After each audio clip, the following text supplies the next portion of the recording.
I picked up this wall pocket to use as primarily display at Vintage Market Days in Mobile, Alabama. I do, of course, intend to sell it, but I thought it would be really good to display some of our hanging greenery in it. So I've chosen a DIY paint in the color Pedal Pusher, which is this really nice, pretty blue. You'll notice that DIY paint always dries kind of a chalky color, and that's normal. When you seal it, it will go back to that brighter color. In the meantime, I am just using a damp shop rag, and I am wet distressing it, basically going over the highlighted areas, the raised areas, and pulling off some of that paint so you can see the black underneath. Next, I'm going to use Wise Owl's Moonstone Glaze. Typically, you would glaze after you top coat, but in this case, I'm going to use the glaze as my top coat. So I will apply two protective coats of it. Glaze is basically a top coat, but typically it has other things built into it that add shimmer or color, and then you wipe it back. In this case, I'm not going to wipe it back. I'm going to seal it with it on, and because it's going over this really pretty blue, what it's going to do is it's going to deepen that and give it more of a shimmery sapphire look. It's going to create a very glitterescent, pearlescent kind of finish. So I literally just said we weren't going to wipe it back, but we actually are. I used a little too much, and I don't want it to look gunky. I don't want it to dry awkward. So I did decide, since I overdid it, that I would use a damp shop towel, just squirt it with a little bit of water, and then lift some of that up to be sure that we don't have any funny cakey areas. I'm using my heat gun to do an instant dry just to make sure that I get it all just how I want it. You can already see the shimmer from that moonstone showing up.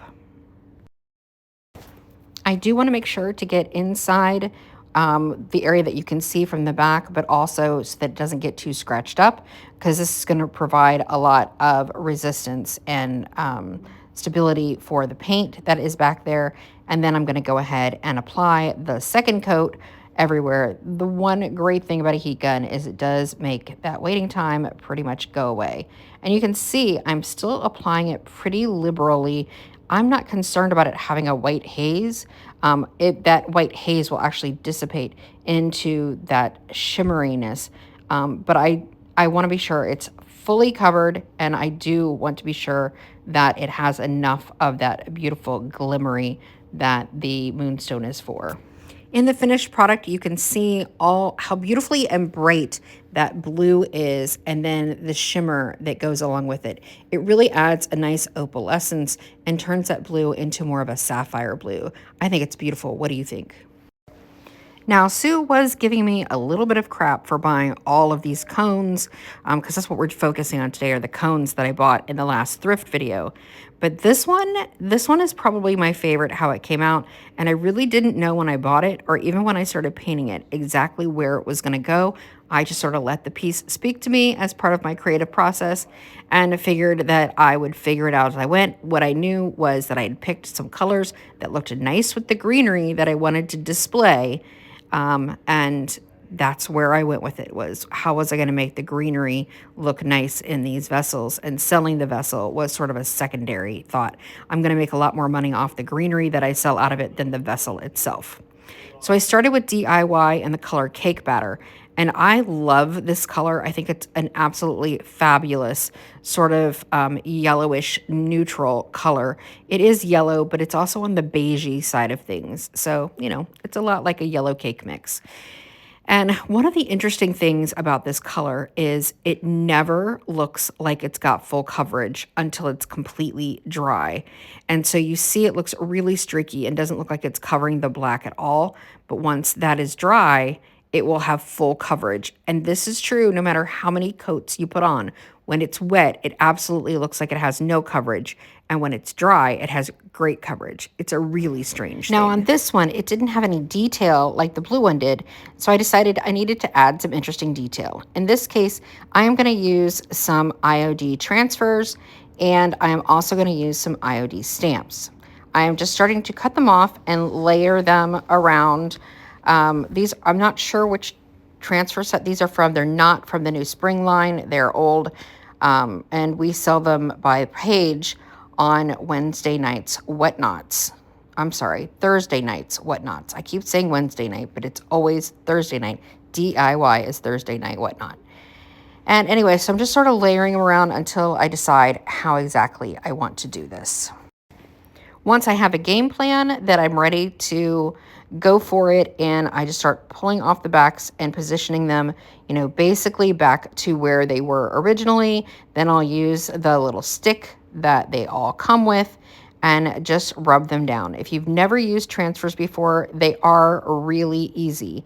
And I used to be a Prima rep, so I am conditioned, I guess, for Prima. I'm going to say these IODs were probably a little bit easier to get off the page than the Prima. I really like the patterns. Both companies have great designs, but at least for these florals, I'm going to say they were the plastic wasn't quite as thick and making it easier to go around the curves, and they were very easy to get off of the plastic. So you see I'm trimming the plastic because I want that little leaf to go around the edge, and because it's a rounded surface, it didn't want to go. Sometimes you just need to cut the plastic and in order to get the material to work with you. There is only one of you, only one of me. There's a million of those who won't let us be. But they're not gonna see me bleed. Cause baby, I got you. I've been beaten to the ground, dragged across the dirt. I've been scared to live cause some people never learn. But they're not gonna watch me burn. Cause baby, I got you.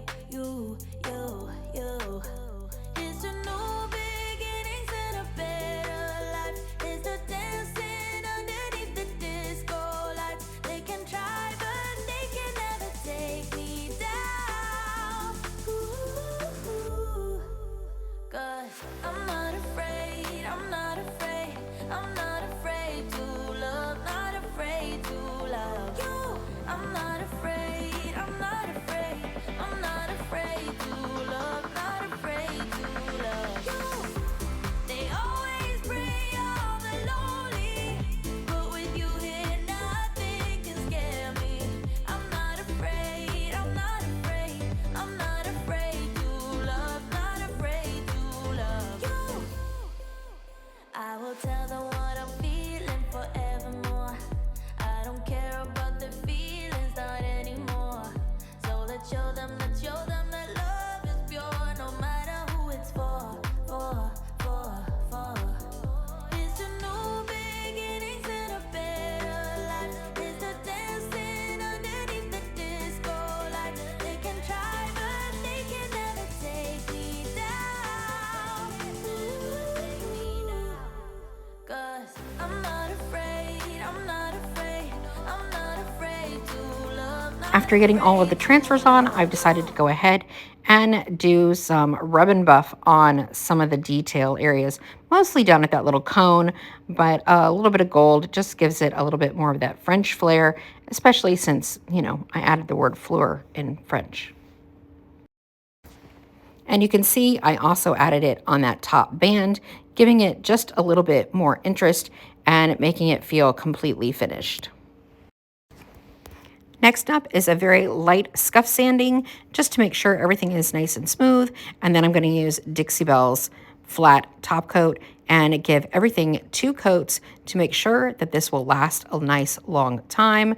And you can see again that yellow, when you put the top coat over it, it gets wet. It looks like it's see-through again and has no coverage. It's just a really weird quirk about that specific color. And one final step to make this look beautifully aged is I have Fusion's antiquing gel, and I'm just going to kind of spot this in some areas. I'm not going to go over the entire thing, so I'm going around the edges and I'm going to pull up from the bottom and down from the top. Again, I've got my heat gun out just to kind of facilitate the drying of it so I can get this just exactly how I want it without it taking me all day.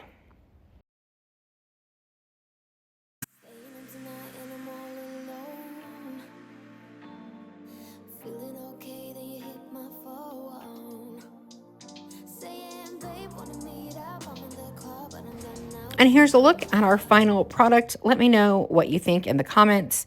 Do you like the transfers and the antiquing gel and the different dimensions that it gives it to make it look old and not just freshly painted? I love all the streaks and the lines in it. To me, it feels handmade. It doesn't feel like it was made in a factory. And those are some of the things that I really love. So in my last DIY video, there were quite a few comments that y'all did not like this project. That the yellow was too bright. There were things that people didn't like. They didn't like that it painted over the birds. And I did think when it was done that maybe it was a little bright, but I thought I'd kind of wait and see how I felt about it. So what I decided to do, since I had the antiquing gel out and I still had this project out on the counter, was that I would just go ahead, and it had already been top coated and completely finished, is that I would just take antiquing gel, the same Fusion antiquing gel I used on the last project, and go ahead and give all of these pieces a coat with the antiquing gel. And I do think that made a big difference in making them a little less bright, a little less pastel-y. It kind of took them a little bit more into the vintage look. Now, I will say I took these to market, and if you watched our market videos, you know we did not have a good market. But 3 of the 4 pieces of this set sold at that market. So I did separate all of the canisters and the tray and sold them individually. Most were priced between $14 and $16.99, and yeah, all but 1 sold at the market. So I'm going to say, since we sold very little at that market, these were actually a hit with the crowd. So I feel like, you know, I did okay on them, even though quite a few of you didn't like this project. If you didn't like this project, let me know if the antiquing gel helped your opinion of it at all, or if it was still a dud either way for you. Now I'm crazy, thinking about you all the time, like crazy, knowing you're here by my side. And I was doing fine on my own, but baby, you make me a whole lot better. Okay, and for this last DIY, I actually have 2 DIYs going on. I am working on 2 different trays, and I'm painting them with Dixie Belle's Vintage Duck Egg.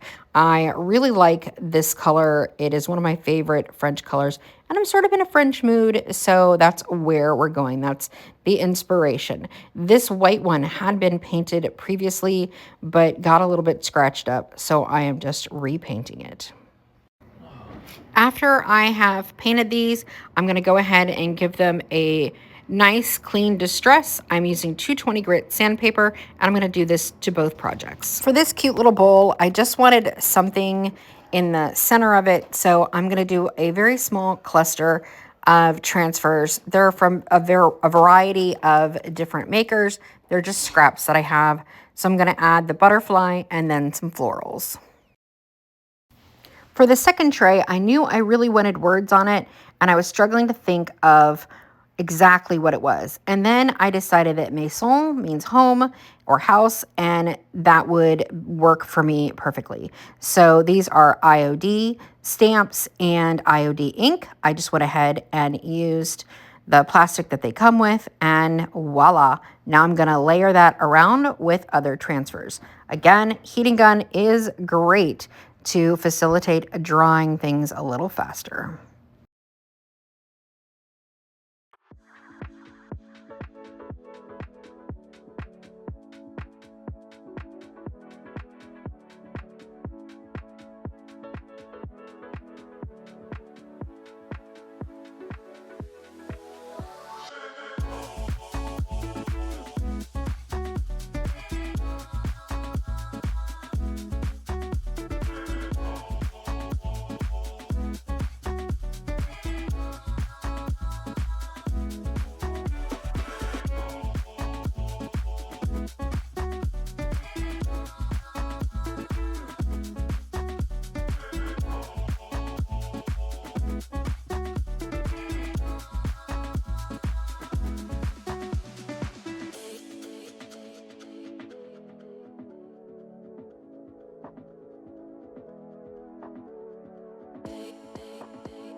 And now that we have all of our transfers on here, again, we're gonna do 2 nice coats using Dixie Belle in the top coat in flat. I prefer a flat coat on almost all of my projects. A lot of people prefer satin. I'm just a flat kind of girl. And in keeping with the French vibe on these, we're going to add some rub and buff around the edge. Now, I have tried all different kinds of gold gilding waxes, and I'm going to say that for me, the rub and buff dries faster and has a more opaque finish that makes it feel very, very French, is easy to distress, and like I said, dries super quick. Okay, here are the final versions of these 2 silver-plated trays turned into French inspiration. Let me know in the comments what you think about them. I love using the transfers and mixing and matching and pulling them up over the words and really changing the look of just a simple piece into something a little bit more elegant. Let me know what you think about it, and we appreciate you guys watching this video. If you enjoyed today's video, please be sure to hit like and subscribe and maybe share with a friend. It really does help our channel. We will be back next week with some more DIY videos. Thanks so much for watching.